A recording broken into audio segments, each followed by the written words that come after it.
എത്ര പോരം കഷ്ടപ്പെട്ടിട്ടാണല്ലേ ഒരു കുറച്ച് തരിയാണല്ലേ കിട്ടണത്. ഒന്ന് നോക്കി ഇങ്ങള്. എത്രമാത്രം കഷ്ടപ്പെടുന്നുണ്ട്. എന്നിട്ട് ആ ഒരു തരി ഇത്തിരി പോരാണ് കിട്ടണത്. ആ ഇത്തിരി പോരം മതി മക്കളെ. അതിന്റെ വില എന്താ? അപ്പൊ ഇതാണ് ഈ നയിക്കണോൻക്ക് ഇതിന്റെ എന്താ പറയാ, അതിന്റെ ഇപ്പൊ നമ്മളെ നാട്ടിലും എന്ത് കാര്യം ചെയ്യാണെന്നുണ്ടെങ്കിലും ആ കൃഷി ഉണ്ടാക്കുകയാണെങ്കിൽ ആ കൃഷിക്കാരനക്ക് പൈസ വല്ലാതെ കിട്ടൂല.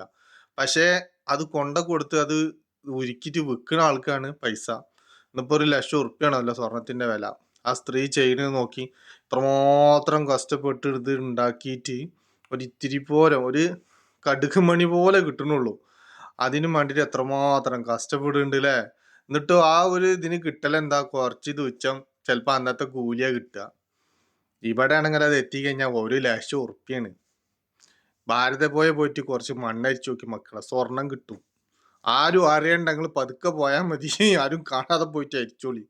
സ്വർണം ഉണ്ടാവും ചങ്ങായിമാരെ.